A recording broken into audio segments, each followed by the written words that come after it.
Bonjour à tous. Bienvenue donc sur notre webinaire dédié aujourd'hui sur la solution Nextcloud Hub. On va donc démarrer tout de suite. Je ne serai pas tout seul pour animer ce webinaire. Je vais être accompagné par Monsieur Benoît Pénicaud, qui est donc directeur France sur la partie Nextcloud, qui va nous présenter en fait toute cette solution juste après la présentation globale des entités qui participent à ce webinaire. Donc globalement, au niveau du programme, ça sera assez simple. On va avoir une présentation de la partie Access et Nextcloud, et puis après, donc une présentation de la solution Nextcloud Hub par Benoît directement. Je reprendrai la main derrière sur tout ce qui est interfaçage entre Nextcloud et Zimbra. Et suite à cette présentation, on fera un échange de questions-réponses. Alors pour la partie questions-réponses, au niveau de l'interface, vous avez en bas à droite un petit bouton qui s'appelle questions, sur lequel vous allez pouvoir poser toutes vos questions concernant donc la solution. Vous pouvez les faire pendant la durée du webinaire et on y répondra donc à la fin, ou sinon commencez à poser vos questions à la fin de la présentation. Dans le même temps, pendant tout ce webinaire, vous allez avoir quelques sondages qui vont vous être proposés. Si vous pouvez y répondre, ça serait parfait. Ça nous donne un petit peu d'informations sur votre ressenti par rapport à ce qu'on va vous présenter et votre situation par rapport à la solution de Nextcloud. Donc on va passer à la présentation d'Access. Donc Access, c'est une société de 300 personnes qui est orientée métier de la transformation digitale. Access a pour objet de proposer une offre numérique globale à l'ensemble de ses clients. On a quelques éléments chiffrés qui nous permettent d'avoir une visibilité sur la société, donc 31 millions de chiffres d'affaires en 2021. Une part très importante de son chiffre d'affaires qui est investi dans la partie R&D. Et derrière, en fait, il faut penser qu'Access est une société maintenant qui va fêter ses 20 ans, donc qui a été créée donc en 2003. Access est orienté en fait, est organisé plutôt en 3 pôles d'activité. On va avoir un premier pôle d'activité qui est le pôle cloud computing, qui est le pôle historique d'ailleurs d'Access. On y retrouve différents métiers comme l'hébergement, l'infogérance et tout ce qui est intégration DevOps et services managés. Un deuxième pôle qui est donc orienté édition de logiciels. Et là, Access développe des logiciels métiers sur des verticales spécifiques comme la santé au travail, l'éducation, la formation et tout ce qui est GED au travers de la dématérialisation. Enfin, on a un troisième pôle d'activité et de services qui est dédié donc sur toute l'activité formation métier au niveau d'Access. On a une activité de prestation informatique avec une appétence très forte sur la partie open source. On va le trouver au travers de plusieurs produits sur lesquels on a une forte compétence. Ces produits sont Zimbra, donc Alfresco, GLPI, Drupal et évidemment la partie Nextcloud. L'objectif d'Access sur ce domaine, c'est d'apporter une alternative open source aux besoins de productivité de ses clients et les accompagner pour la mise en place. Sur ces 4 solutions, en fait, on est capable d'accompagner nos clients en passant par toutes les étapes d'un projet. Donc ça va de la partie étude, conseil, architecture, tout ce qui est installation, mise à jour et développement, migration pour les produits qui seront à migrer. Évidemment de la formation, de façon à ce que les gens puissent prendre en main après leur solution. Et évidemment, tout ce qui est support sur ces solutions, de façon à apporter à nos clients toutes les réponses possibles en cas de difficulté sur ces produits. Excusez-moi. Donc on va retrouver à chaque fois un niveau de partenariat le plus haut, donc Gold Partner sur la partie Zimbra, hem, heu, même principe sur la partie Alfresco, Gold Partner sur la partie GLPI. Alors sur Drupal, il y a pas de niveau de partenariat et donc voilà.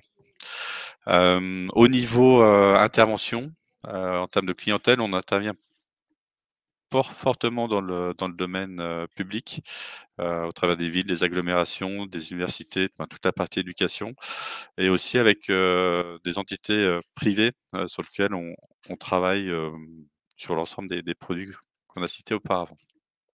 Hem, donc voilà, je vais maintenant laisser la main, hem, pour la partie, Nextcloud. Je te laisse prendre la main, Benoît? Oui, merci OK. Stéphane. Merci, bonjour à tous. Merci de m'avoir, merci d'avoir organisé ce webinaire. C'est toujours un plaisir en fait de discuter avec nos partenaires des solutions de ce que Nextcloud peut faire pour eux et pour ses clients. Juste un mot, effectivement, Access est aussi Gold Partner de Nextcloud, un niveau de certification le plus élevé. Toujours intéressant de savoir aussi où est-ce que vous vous situez par rapport à nous et vous êtes dans ces sphères-là. Donc, c'est parfait. Quant à moi, ben voilà, je vais prendre quelques minutes pour vous montrer un peu ce qu'est le Nest Club Hub, hein, pour bien son nom. Donc, c'est vraiment le centre auquel se raccroche, on va le voir, beaucoup de services. Pour faire quoi? Du collaboratif.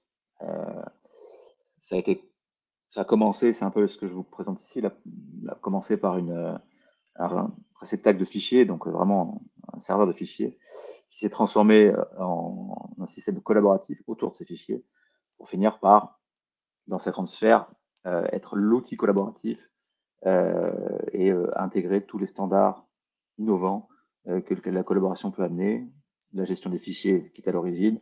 On va voir la visio, le chat, la coédition avec les fichiers Office, par exemple, ou encore la gestion de tâches mode Kanban ou l'intégration de ces emails et les webmails. Enfin, voilà, la globalité des services qui vous permettent d'être productif à l'entreprise. Et c'est intéressant, notamment parce que tout est intégré et que voilà. Et donc, c'était l'origine et la construction de ce service a été faite de cette manière-là. Et je viens de citer les services qui existent et les produits qui existent à travers cet outil collaboratif qui se veut intégrer. Le plus simple pour moi, pour expliquer, c'est de vous faire un peu une démonstration de ce qu'est Nextcloud Hub. Alors, je vais le faire en deux temps. Je vais vous montrer aujourd'hui comment trois types de populations, en général interconnectées dans le monde collaboratif, vont travailler ensemble. Ça va être le premier temps. Et dans le deuxième temps, je vais aussi vous montrer, puisqu'on a une version du Hub, la numéro 4, qui est sortie le 21 mars dernier, avec son lot d'innovation et de nouveautés. Et je vais vous faire un peu une démonstration de ce qui vous attend quand j'espère chez vous seront installées ces dernières versions. Hop, donc je passe sur mon écran de présentation. Voilà, donc je dis il y a trois types de populations dans Nextcloud. Pour faire simple, hein, j'ai un peu de temps, je vais le faire simple. Vous avez l'utilisateur, vous avez l'administrateur, disons l'administrateur dans cet ordre-là, puis l'utilisateur, et le fournisseur de service, l'externe, on va l'appeler comme ça. Pourquoi est-ce que le premier a des privilèges, le deuxième est utilisateur a aussi certains privilèges, vous allez voir lesquels, et le dernier n'en a pas, si ce n'est qu'il peut en avoir en fonction de ce que va bien lui donner l'utilisateur ou l'administrateur. Voilà, donc trois populations, et donc tout ce petit monde va se retrouver, dans Nextcloud de deux manières, hein, ou directement en full web. Donc vous imaginez l'intérêt que ça a, c'est qu'on partage le même visuel, la même interface utilisateur. Et là, dans cet exemple-là, je vais prendre Marion et John. Et on va en fait faire le travail de Marion et John, c'est-à-dire, enfin, le travail, on va prétexter que l'un et l'autre vont travailler ensemble sur un fichier en commun sur lequel qu'ils vont devoir partager avec un externe. Et le plus simple pour moi, c'est de vous montrer comment ils vont créer cet espace de travail ensemble et le fichier qu'ils vont créer, ils vont le coéditer. Ils vont travailler ensemble sur ce fichier. C'est tout l'intérêt du collaboratif. Et donc, je me retrouve tout d'un coup avec Marion, comme j'expliquais, donc et John qui est en train de se connecter. Donc Marion et John, on partage le même point de départ, c'est-à-dire ce qu'on appelle le dashboard, le tableau de bord. Et derrière ça c'est personnalisable. On va voir tout à l'heure avec, par exemple, Zimbra, qui est une intégration connue chez Annexcloud, qu'il est tout à fait possible de voir apparaître du détail Zimbra dans ce tableau de bord. Donc, chaque utilisateur utilise, ou administrateur, hein, qui est aussi un utilisateur, utilise ce point de départ. Et après, vous avez le bandeau du haut, si je devais un peu décrire le plan de navigation, qui permet de dire, bah voilà, on va voir mes fichiers, mes photos, l'activité qui se passe autour de mon travail, discussion, alors c'est le principe de la visio, le webmail dont j'ai parlé tout à l'heure, mes contacts, mon agenda, et deck étant la gestion de projet. On va y faire un saut aussi. Donc, assez vite, quand j'ai pas mes cartes ici dans mon dashboard, j'ai aussi de toute façon accès à tous les produits utiles pour la collaboration. Juste un mot, alors je fais vite, hein, mais je suis administrateur, j'ai un panel d'administration derrière lequel plein de possibilités s'offrent à moi. Je suis en demi-écran, donc imaginez que c'est un peu tassé, mais grosso modo, vous avez la possibilité de passer d'un point à un autre et d'administrer beaucoup de choses. Qui a accès à quoi, quelle est la politique des mots de passe que vous voulez mettre en place. On va y venir tout à l'heure, une notion aussi de flux, c'est-à-dire, grosso modo, quelles sont les règles que vous pouvez associer à des fichiers, mais il y a des flux, enfin des flux automatiques, de tags automatiques, par exemple, il y en a plein de possibles, ils sont configurables via ce panneau, et plus encore, voilà. Donc c'est l'apanage, le privilège d'un administrateur de régler très finement ce que peut être l'utilisation dans l'entreprise, qu'elle soit petite ou large, de ce que va être l'outil collaboratif de tous les utilisateurs. Je passe sur l'écran de droite et on va entrer dans le vif du sujet directement dans Fichier, en prenant comme postulat que, ben voilà, je vous l'ai expliqué tout à l'heure, il va falloir que John invite Marion et un externe à travailler sur un fichier commun, parce que c'est tout l'enjeu. Euh, je tombe donc directement sur ce panneau, encore une fois qui est tassé, je le dis, et on a trois panneaux, le panneau de gauche, le panneau du milieu et le panneau de droite. Le panneau de gauche, et c'est tout l'intérêt, va mettre en avant cette idée de collaboration. C'est-à-dire, il va vous trier tous vos fichiers, bien évidemment, mais surtout, on va s'intéresser à celui-là, c'est de se dire qu'est-ce qui est partagé avec les autres. D'accord? Qu'est-ce que moi, j'ai partagé avec les autres? C'est le premier thème. Le deuxième thème, c'est qu'est-ce que moi, j'ai reçu et qu'est-ce qui est partagé avec moi. Ça porte bien son nom, hein, je fais une redite, mais ça porte bien son nom. Et le troisième, on va dire, qu'est-ce qui est partagé par un lien? En général, c'est souvent les externes qui ont des liens de partage. Euh, mais ça peut être aussi le cas des internes. Donc, trois types de façons de voir comment le collaboratif s'inscrit dans votre travail au quotidien.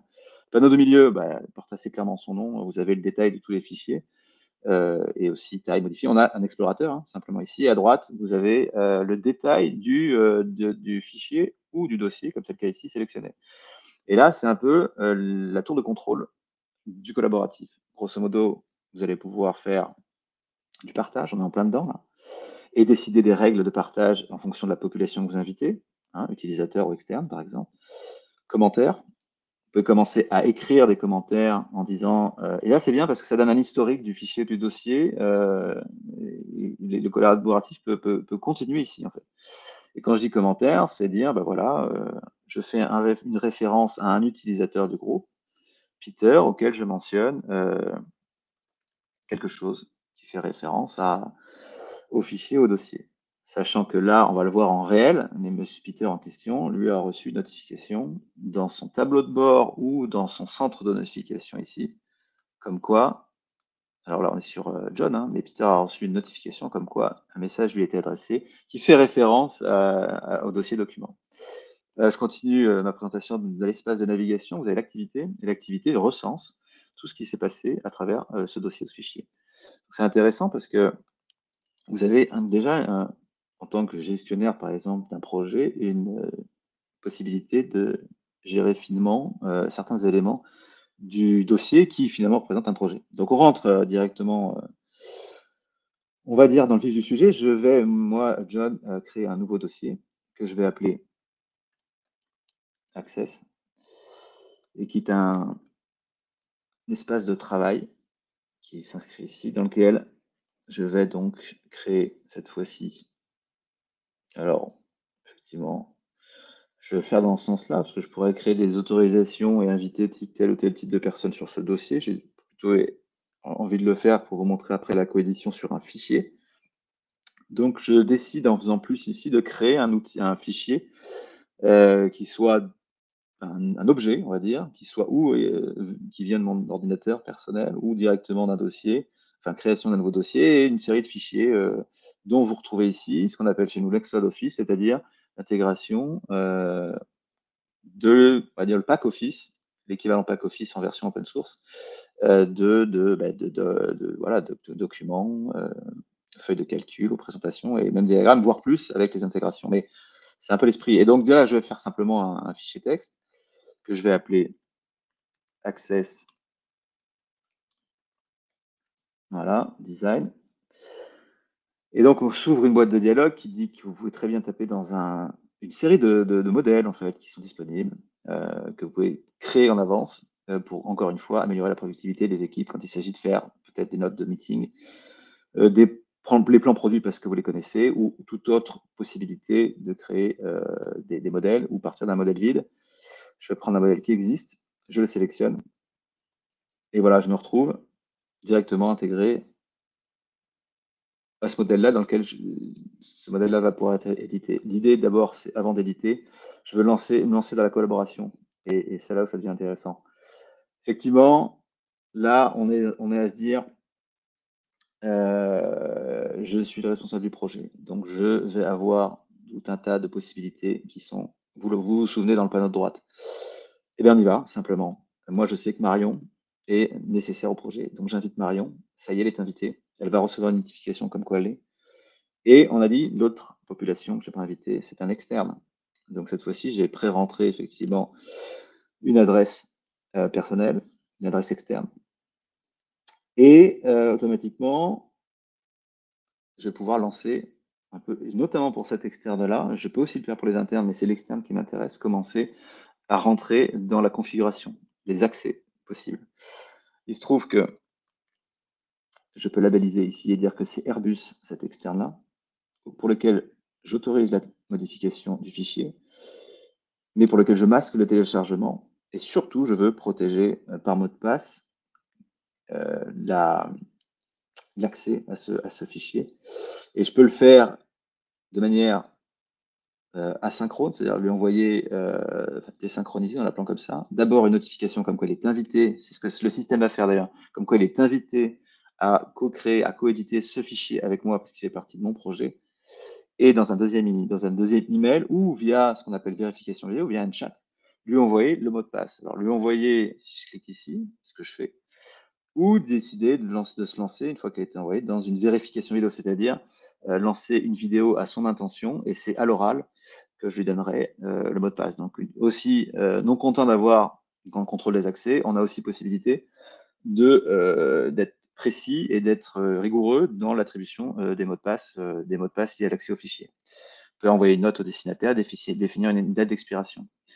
Tout est fait à la volée, donc tout a été dès le clic, dès que le clic se fait, tout est automatiquement réalisé. Vous ne le voyez pas, mais je viens de recevoir sur mon adresse perso 2 emails, l'un pour me prévenir de mon mot de passe, enfin de mon accès, et l'autre pour me prévenir de mon mot de passe. Marion, c'est le même principe. Marion peut être autorisée à la modification, mais je peux décider que Marion n'a pas le droit de repartager. C'est un dossier confidentiel que je vais taguer tel quel. Je décide à ce qu'elle soit pas autorisée au repartage. Et je lui ai écrit une note, éventuellement, pour lui expliquer ce phénomène de non-repartage ou autre chose qu'elle va recevoir, effectivement, directement aussi. Donc, je viens de créer des conditions d'accès à mon fichier qui sont liées à la nature du fichier et du projet. Et maintenant, je peux commencer à travailler. Donc, commentaire, je peux effectivement commencer à dire bienvenue à l'équipe et mentionner Marion, par exemple. C'est un exemple. Dans la partie chat, ce qui est intéressant, c'est de se dire, ça y est, j'ai non content d'avoir un espace de partage de fichiers, j'ai aussi besoin maintenant d'avoir un espace de conversation. C'est toute l'idée du chat. Ici, créer un chat, c'est en fait créer une chambre de discussion dans laquelle il va se passer deux choses. il va y avoir un chat en tant que tel, alors qui peut être un peu, par rapport à cette idée de commentaire un peu identique, mais dites-vous simplement qu'ici, vous commentez sur un fichier ou un dossier, que là, ici, vous commentez sur un projet. Et là, vous allez pouvoir non seulement chatter, et vous allez voir apparaître ailleurs une zone de chat dans ce qu'on va appeler ici la partie discussion. Vous allez voir apparaître cette discussion-là autour de ce fichier. Et vous allez pouvoir commenter, inviter aussi d'autres personnes si tant est que la conversation intéresse peut-être des personnes, et décorréler le fait d'accéder au fichier et de discuter sur le projet, et faire les deux choses différentes. Et démarrer des appels vidéo si jamais vous souhaitez attaquer la discussion avec les membres de l'équipe. Donc voilà, vous avez créé l'environnement nécessaire pour attaquer le collaboratif avec vos équipes. Donc je me mets à la place de Marion, je passe sur l'écran de gauche et Marion a été mentionnée dans un fichier ici. Et si je... Donc je sais qu'il y a eu une action qui a été réalisée parce que j'ai une notification qui fait référence. Et je peux me lancer en tant que Marion, cette fois-ci, dans le travail collaboratif sur le fichier en question. Et c'est ce qu'on va faire. Voilà. On sait maintenant que tout a été imaginé. Donc je retrouve Marion. Marion va avoir quoi? Le même principe que John dans l'organisation de la zone de la navigation. Et elle va voir dans les fichiers récents que effectivement celui-là a été récemment commenté et elle est intéressée parce qu'elle était invitée spécifiquement sur ce fichier. Ça, c'est la partie à jour récent. Ou alors, vous avez plus précisément la possibilité de vous retrouver ici dans ce panel-là et voir, par exemple, qu'à un moment donné, voilà, ça y est, on le voit ici, John a partagé ce fichier et c'est sur celui-là que je me dirige pour faire de la coédition. Donc les deux ont la possibilité, d'ailleurs on les voit apparaître ici, qui sont actifs sur l'édition de ce fichier. Et je vais pouvoir aller un tout petit peu plus loin et de me décider, moi en tant que Marion, de voir des couleurs différentes quand la coédition va commencer. Donc sans plus tarder, je commence à coéditer. Par exemple ici, à créer. On a donc dans chaque fichier texte des façons enrichies de faire de la modification. Et ce que je suis en train de faire à gauche est disponible à droite. Et je peux faire, en tant que John cette fois-ci, je suis un peu schizophrène là, dans mon travail, là, de faire le même travail, de voir qu'est-ce qui est modifié et par qui. Et ainsi de suite. Et donc, vous pouvez très bien lancer une conversation vidéo pour, tout en coéditant, pouvoir discuter avec votre collègue des modifications que vous êtes en train de faire. Vous faites un travail de design, c'est tout à fait possible. Et notre troisième larron, qui lui a reçu, qui est un externe et qui est d'Airbus, rappelez-vous, a reçu un lien externe pour se connecter spécifiquement et selon des règles spécifiques aussi, on l'a vu ensemble, à ce fichier, et va pouvoir apparaître ici dans la zone de collaboration et faire ses modifications en direct avec l'équipe parce qu'il est autorisé. Donc voilà l'intérêt en fait complet un aperçu en fait de ce qu'est la coédition et le travail collaboratif. Je fais juste cette fois-ci hop, je passe sur la présentation parce que autant je vous ai montré le travail à travers Files, à travers le bloc en fait qu'on crée. J'aimerais juste vous montrer cette fois-ci la mobilité et Talk en fait, c'est-à-dire la visio et la mobilité à travers Nextcloud, qui sont deux autres briques intéressantes de Nextcloud, avec ce que je ne peux pas faire, c'est pour ça que j'ai réalisé des captures d'écran, vous montrer qu'en mobilité, il est tout à fait possible d'avoir une application ici, Talk par exemple, pour faire vos conversations directement via vos apps, vos mobiles Android et vos devices, on va dire Android ou iOS. Ce sont quelques captures d'écran pour montrer ce qui se passe. Et là, on a un aspect...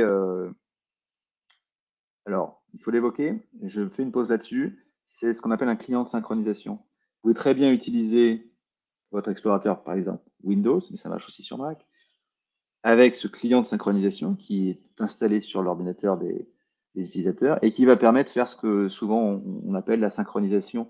C'est-à-dire que ce que vous travaillez en ligne, en local sur votre ordinateur, va être automatiquement synchronisé avec le serveur grâce à cette application-là. Et ça, déjà ce principe de base qui est intéressant. Le deuxième principe qui est intéressant, c'est vous avez aussi ce qu'on appelle la virtualisation de tout le serveur et de tous les fichiers auxquels vous êtes associé. Grosso modo, ça va afficher dans votre explorateur Windows, pour prendre cet exemple-là, l'intégralité des fichiers et des dossiers auxquels vous avez potentiellement accès, mais ça ne va pas pour autant les télécharger. Donc, vous pouvez chercher des choses et trouver le chemin d'accès des fichiers dont je viens de mentionner. Pour autant, ils seront visibles, mais ils ne seront pas téléchargés. Donc, ça vous laisse une façon de naviguer sans avoir le fardeau d'avoir tout à télécharger ou à installer en local. Ça, c'est ce qu'on appelle la navigation, l'explorateur virtuel. C'est ce que permet aussi ce client de synchronisation. Donc, deux aspects intéressants, synchronisation et visualisation des fichiers sur le serveur.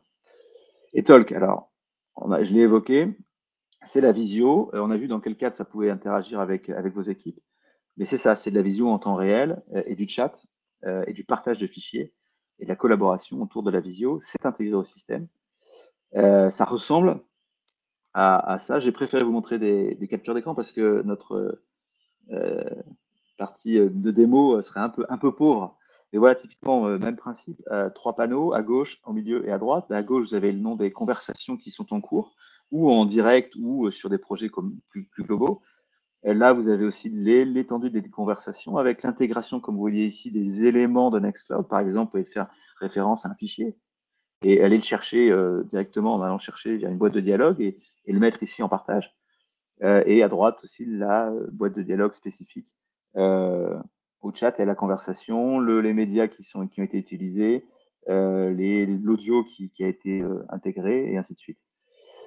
Et ça, c'est un outil puissant parce qu'il est intégré. Alors, je l'évoquais tout à l'heure, l'intégration de nouveaux fichiers à la conversation, ça se fait de cette manière-là. Voilà, façon de montrer comment, dans un chat, dans une visio, les présences sont disposées. Alors, c'est les standards du marché, hein, on est d'accord. Mais l'avantage, c'est que c'est simple et c'est plutôt assez design.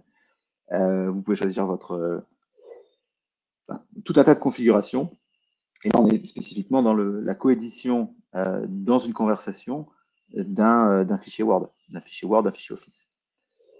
La version mobile, on revient sur le mobile avec, par exemple, sur un iPad ici ou sur un Mac. En plus, on a plus la possibilité d'accepter d'intégrer un appel directement via une pop-up. Et puis, mobilité, même principe, une pop-up, même un coup de fil se passe quand il s'agit d'intégrer une configuration.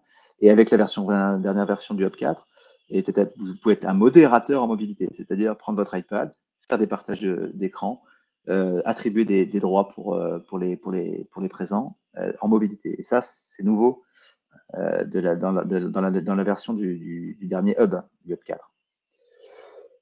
Entreprise, alors en fait, vous connaissez maintenant un peu plus les caractéristiques de ce qu'est Nextcloud et comment nous, on aide et on fait avec Access ce qu'on appelle de l'entreprise. C'est la façon de se dire, pour faire simple, si je vais résumer en une seule phrase, la version entreprise de Nextcloud, c'est de se dire, c'est la version communautaire que vous connaissez, et cette fois-ci qu'on a préparée dans le cadre de déploiements plus larges avec des contraintes entreprises, c'est-à-dire des contraintes de sécurité, des contraintes de stabilité notamment.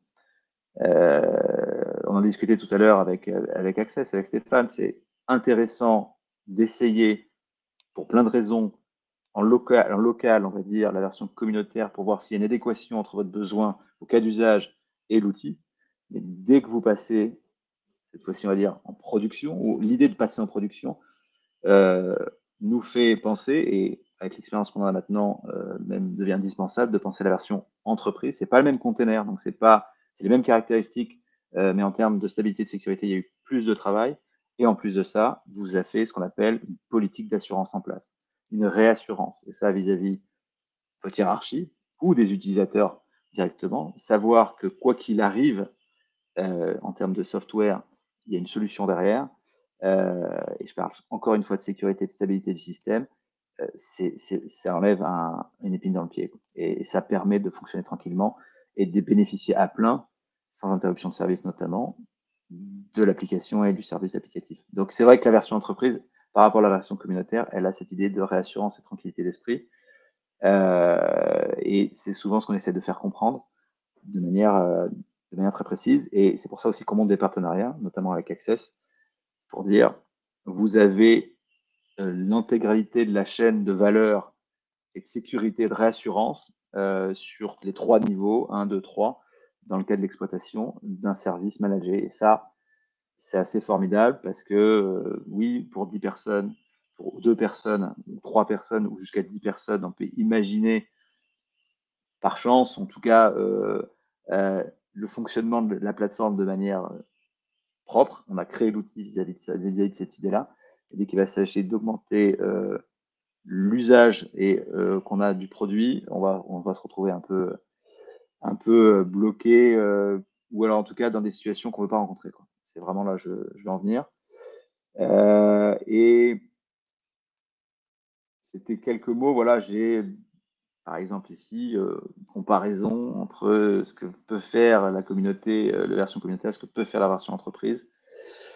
Je ne vais pas revenir dans le détail dans tout ça, mais c'est ce que je viens d'écrire. C'est-à-dire que jusqu'à 500 pour la version communautaire, on peut imaginer les solutions qui se passent. Vous avez, je reviens sur la sécurité, 9 mois potentiellement d'un regard vis-à-vis de nos équipes et l'équipe ingénierie et d'Access, notamment de nos partenaires sur cet aspect-là. Et dès qu'il s'agit d'aller sur des versions sur du temps plus long, nous, on s'engage en version entreprise à avoir plusieurs années de confort à vous apporter sur la version que vous utilisez, ce qui n'est pas le cas de la version communautaire. Et c'est un exemple parmi tant d'autres. Je ne sais pas où j'en suis par rapport au temps qui passe forcément vite. Est-ce que peut-être Stéphane peut Non, me c'est bien, renseigner? vas-y, continue, Bon, tu peux avancer, on est dans le bon timing. on est le bon Je, timing. Bon, je laisse les gens poser des questions s'ils en ont le besoin au travers du très bouton bien, qui se trouve en bas à droite. très bien.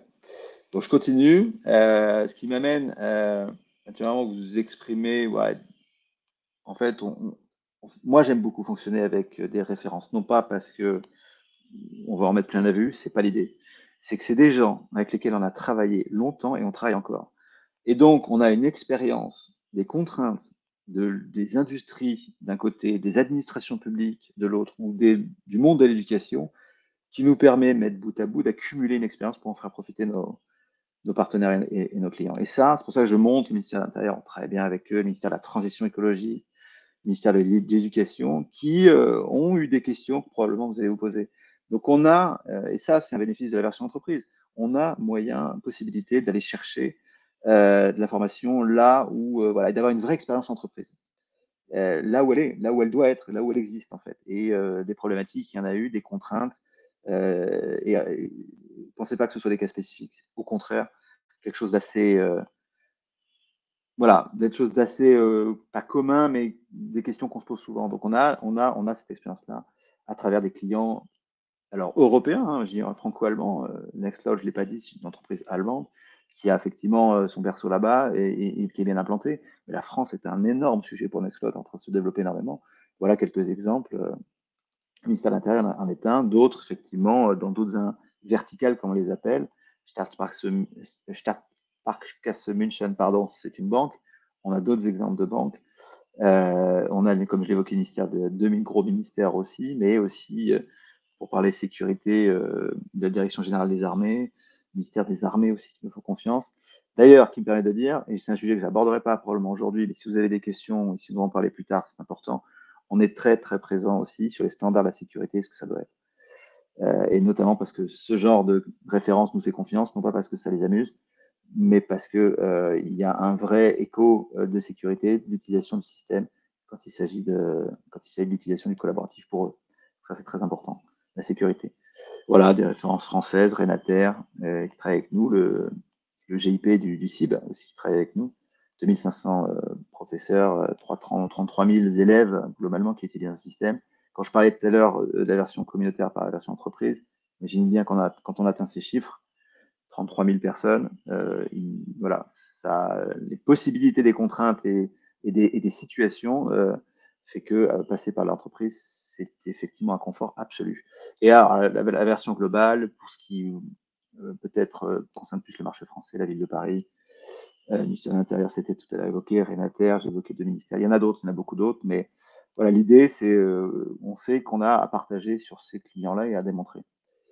Je ne sais pas s'il me reste encore une minute, mais j'aimerais vous faire juste une présentation rapide des dernières innovations du Hub 4 Et donc, je vais repasser sur ma version ici. Cette fois-ci que je vais, hop là, passer en grand. Et ça a l'air de marcher pour tout le monde. Et en fait, voilà, on a dans le Hub 4 introduit, je dirais, allez, je vais vous en montrer deux ou trois. Mais l'essentiel va se trouver dans ce qu'on appelle le Smart Picker. Grosso modo, maintenant, un Smart Picker, c'est vous mettez un slash dans une note, dans un document Office, dans une conversation de chat, j'ai déjà dit, pardon, dans une carte d'ailleurs de gestion de projet. Et je pense que c'est l'exemple que je vais utiliser. Vous avez une boîte de dialogue qui va vous permettre d'accompagner, d'intégrer, de mettre de l'intelligence dans votre note à travers comme un grand patchwork d'informations disponibles dans le serveur de fichiers, dans une conversation, dans ce qu'on appelle table stable, c'est un tableau, c'est une reprise d'un SharePoint d'ailleurs, vous pouvez faire appel à ça. Ça peut être aussi dans une carte, justement, une autre carte, quand j'ai une carte, c'est une tâche en fait. Et donc construire un vrai patchwork, une vraie colonne vertébrale d'informations qui va se présenter à vous de manière intelligente via ce slash qu'on appelle donc le Smart Picker, qui est disponible dans le webmail à peu près partout. Et ça devient vraiment un outil de construction d'une note à valeur ajoutée. Si j'arrive à l'ouvrir, tant que ça charge un peu. Et ça, c'est la première innovation. La deuxième innovation, c'est l'intégration de l'intelligence artificielle. On a un vrai dilemme avec ça, en fait, Anne-Claude, parce que le chat GPT, c'est une chose, et d'ailleurs, vous allez voir qu'il est disponible, mais il fallait qu'on puisse, quand il s'agit d'intégrer ça, le qualifier. Et c'est-à-dire de se dire, l'intégration de ChatGPT, pour nous, c'est quoi? Ben, c'est dangereux parce que, voilà, le qualifier, c'est de se dire, on ne connaît pas la donnée telle qu'elle est traitée, on ne connaît pas le modèle de machine learning. Voilà, on a des vraies interrogations. C'est certes une demande, par exemple, de la communauté, mais on a des gros points d'interrogation. Donc, on avait créé, c'était dans la présentation du Hub 4 le 21 mars, 3 types d'alertes, vert, orange, rouge, sur les critères que je viens de vous décrire, ChatGPT et rouge. Mais on a créé d'autres intégrations de l'intelligence artificielle qui, eux, et on est capable de l'expliquer, sont verts. Parce que notamment, le modèle de machine learning est fait directement sur le serveur via l'intégration qu'on a réussi à y mettre, où les données sont connues, ouvertes et exploitables, et on peut pointer du doigt les données qui sont utilisées parce qu'elles le sont, d'une certaine manière, elles le sont encore sur le serveur. Et je pense à des intégrations de l'intelligence artificielle comme ce qu'on appelle le text-to-speech, c'est-à-dire grosso modo, et je l'ai testé, ça marche bien. Vous commencez à faire une dictée à l'intelligence artificielle qui, effectivement, va comprendre ce que vous aurez raconté dans plusieurs langues et vous le retranscrire directement en note manuscrite. Et c'est une des parties. Et tout ça, c'est accessible aussi et tout est lié au slash du Smart Picker, c'est-à-dire Smart Picker, amène-moi le text-to-speech. Smart Picker, amène-moi ChatGPT. Vous pouvez donc, encore une fois, créer de la valeur ajoutée dans vos notes en créant de la richesse sur ces notes-là. J'aimerais vous le montrer. J'ai l'impression que Ouais, c'est l'effet des mots. ça y est, il suffit que je taquine un peu et on y arrive. C'est l'effet des mots. J'ai fait vite, parce que j'ai un dernier sujet important qui est l'intégration, j'aimerais vous parler. Et je vais juste vous faire en 2 secondes l'illustration de ce que je viens de vous dire. Ce sera assez simple. Et voilà, je suis connecté, évidemment, et l'effet des mots fait que ça met un certain temps.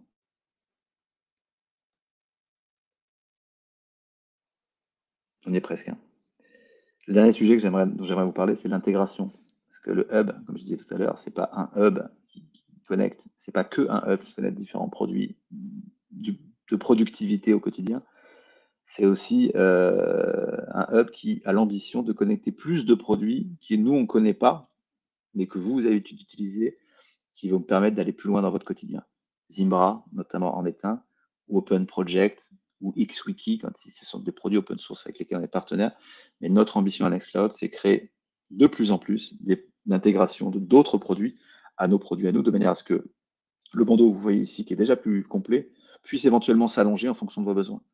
Je suis dans une carte, c'est ça, c'est la gestion de projet. Vous y mettez un titre, vous l'assignez et vous décidez d'en mettre une description enrichie pour que, si elle est assignée à un de vos collègues, il ait un contexte, par exemple. Ce que je voulais vous montrer, c'est qu'une fois que je suis dans l'édition d'une carte, pareil, si j'arrive à y aller, on va peut-être en créer une nouvelle. Alors, je suis dans ma version, dans mon espace personnel de carte. J'ai un exemple de carte. Je rentre, comme tout à l'heure, dans mon exemple de carte. Je suis capable de lui attribuer un tag, de lui attribuer une personne, une date. Vous m'avez compris. Et là, on est dans le Smart Picker. Donc, je fais mon slash en question. Et voilà la boîte de dialogue que j'évoquais tout à l'heure. Et je peux de cette manière y chercher du contenu et dire, voilà, je suis en train de discuter d'une carte projet. Donc, j'ai envie de faire plusieurs choses. J'ai envie de dire, je vais aller chercher une carte projet d'un autre projet. Et je peux très bien commencer ici à dire, we should make cake, test in progress.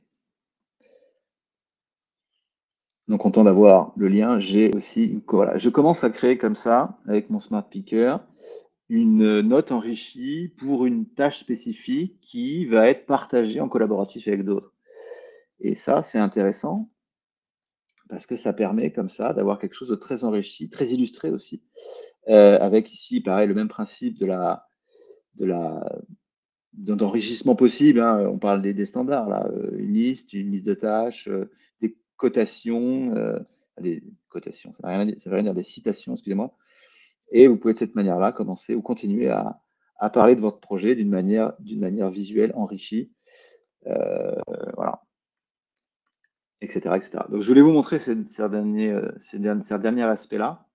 Tout est enregistré automatiquement, donc ma carte est tout de suite disponible avec ici le fait, un icône comme quoi j'ai fait une présentation textuelle, que je suis la personne qui est assignée à cette tâche, que le tag me dit qu'il y a un élément à faire et qu'éventuellement, je peux même voilà, faire naviguer cette tâche et la déplacer où bon me semble.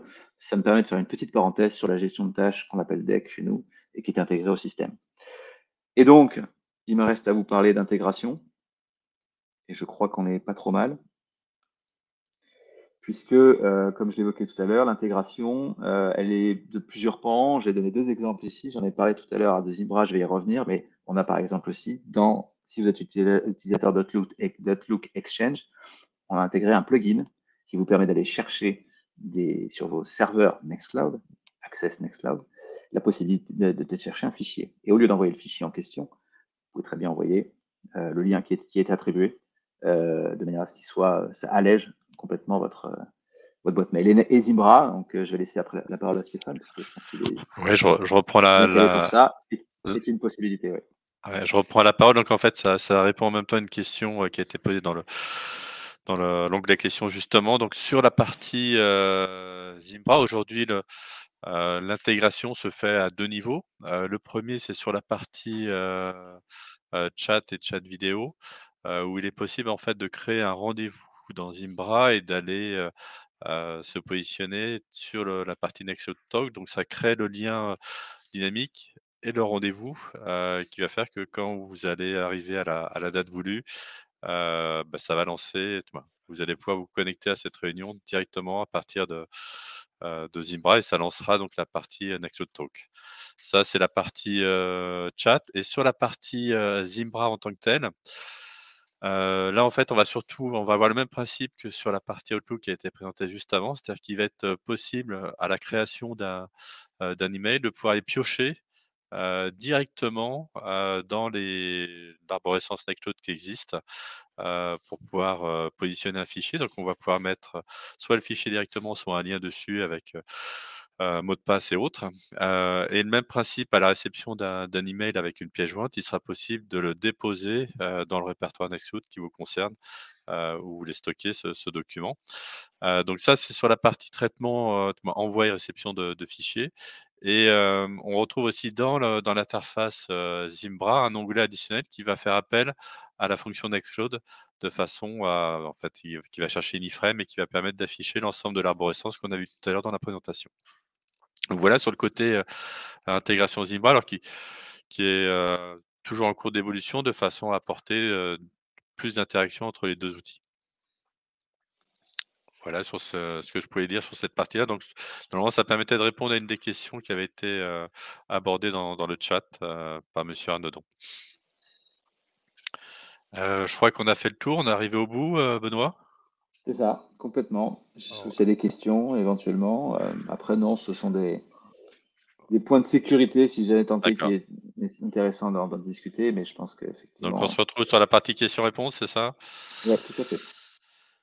Heu, alors on a différentes questions. Il y en a certaines auxquelles, donc on a déjà répondu. Il y a une question qui concerne le côté, architecture, au niveau de la partie, uncloud. Savoir s'il y a des installations uncloud en mode haute disponibilité ou pas? C'est une bonne question. Alors, oui, oui, tout à fait. On a toute une proposition d'architecture quand il Mmh. s'agit d'aller chercher, comme je disais tout à l'heure, plus de 1000 utilisateurs. On a des instances. Il y a deux exemples à donner. Il y a une instance, on a une instance à 350 000 utilisateurs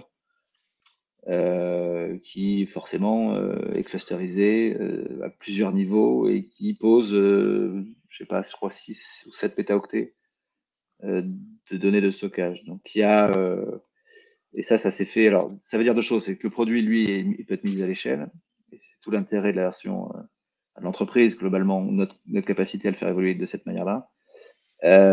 Et après, on a surtout aussi une possibilité d'aller chercher une architecture, de créer une architecture conjointe qui permet de l'absorber. D'accord. Et il y a même un dernier point, c'est on peut même fédérer, c'est-à-dire se dire que des instances peuvent parler entre elles et collaborer entre elles de manière collaborative, intelligente et fédérée, c'est-à-dire différentes instances Nextcloud entre elles. OK. Donc ça, c'est bon. Après, on avait une question, alors plus sur le côté utilisation, de Nextcloud. Donc je vais faire de la lecture. Donc est-ce qu'un utilisateur externe doit se créer un compte dans Nextcloud au préalable pour pouvoir commencer à intervenir sur un fichier? Comment s'authentifie-t-il sans compte utilisateur? Donc la réponse, je pense, est assez simple, mais on l'a vu un petit peu dans la démo, Oui. mais je te laisse, y répondre.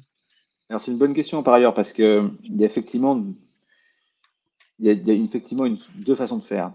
Ou, comme on l'a vu dans la démo, vous créez à un utilisateur un accès restreint à un fichier donné et ça s'arrête là.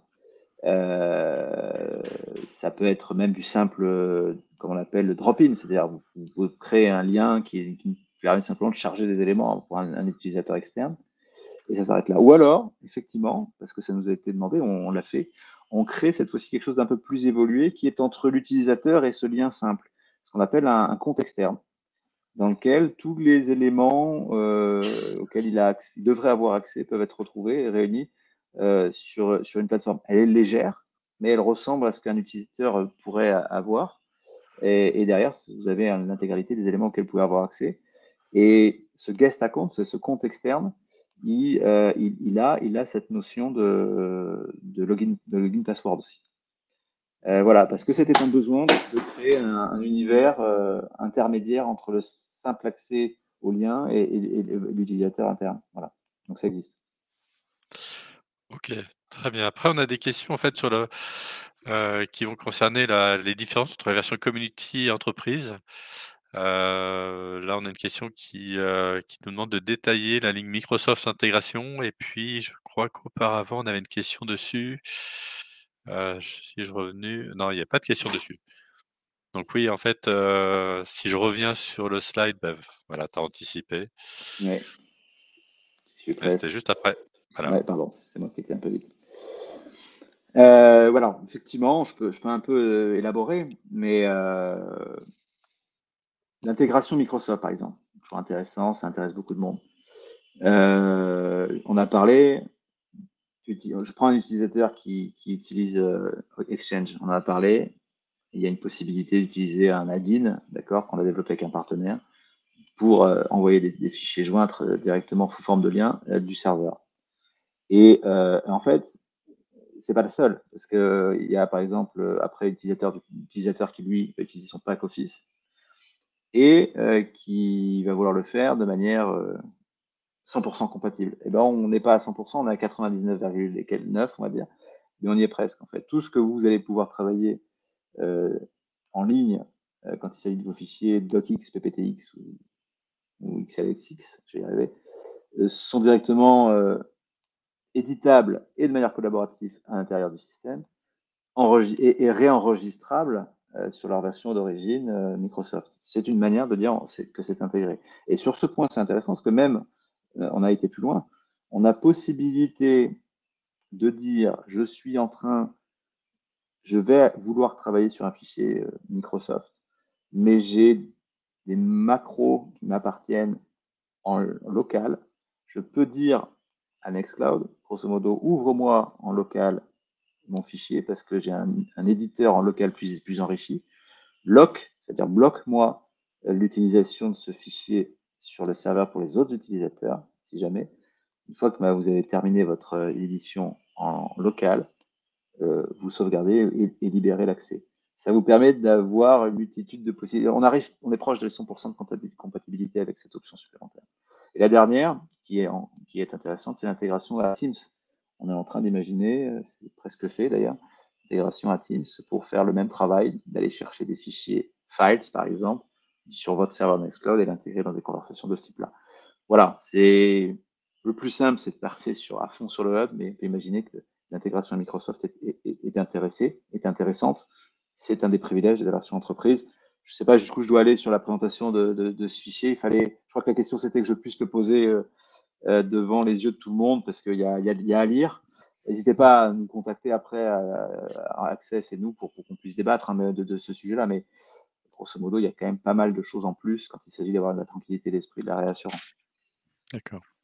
Donc ça permet d'avoir quelques éléments supplémentaires sur cette version entreprise. Ok. Dans les autres questions, on revient encore sur le lien Zimbra Nextcloud. On me demandait si le lien est opérationnel à ce jour. Alors oui, le lien est opérationnel, à savoir qu'il est à chaque fois adapté pour les environnements, pour chaque environnement. Mais les inlets sont présentes et les fonctionnalités sont existantes. Après, qu'est-ce qu'on a d'autre? Je crois qu'on a fait le tour des questions. Je crois qu'on a vu, je ne sais pas s'il y a encore d'autres questions. Si, n'hésitez pas à les taper dans le chat. Là, j'en vois une, oui.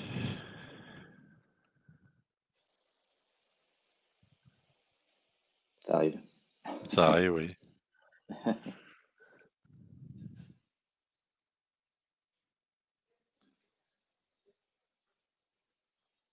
Ou pas.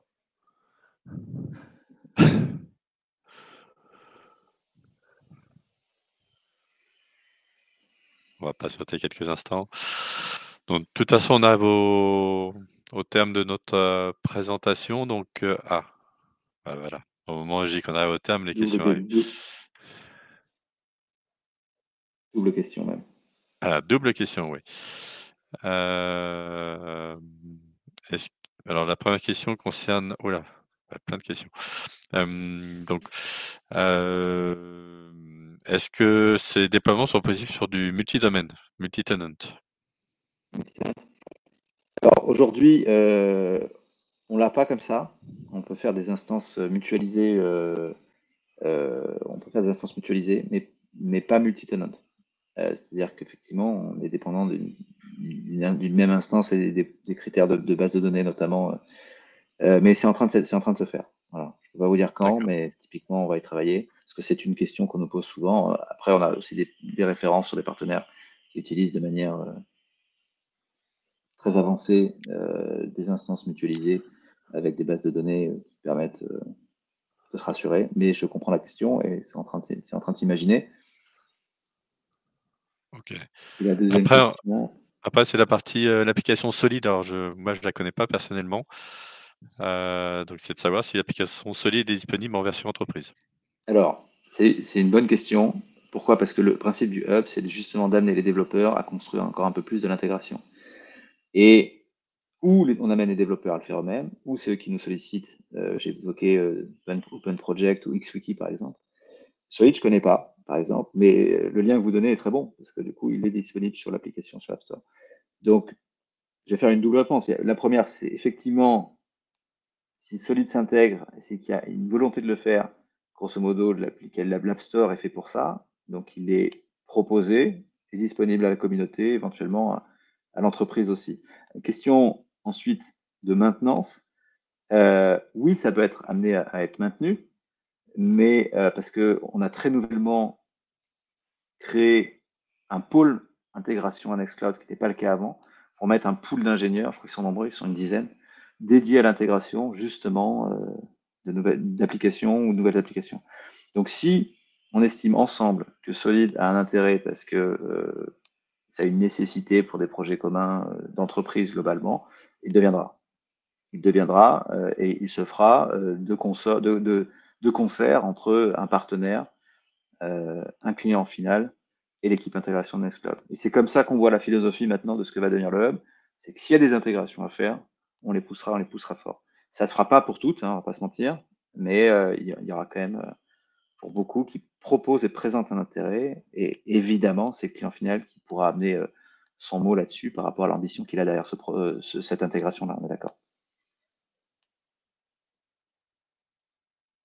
Voilà ce que je peux vous dire. Ok, ben c'est parfait. J'ai pas vu de nouvelles questions se greffer derrière, donc je vais pouvoir le dire. On arrive au terme donc de notre présentation. Je vous remercie tous pour votre participation. J'espère que vous avez pu répondre aux différents sondages qu'on nous a soumis pendant ce webinaire. À la fin de celui-ci, vous allez recevoir en fait sur votre messagerie, au niveau de l'adresse que vous avez renseignée, un lien pour pouvoir accéder au replay, puis vous aurez l'ensemble de nos coordonnées pour pouvoir nous solliciter si vous en avez besoin. Merci beaucoup en tout cas. Non. Eh bien, on vous souhaite une très bonne journée. Merci beaucoup. Merci à vous.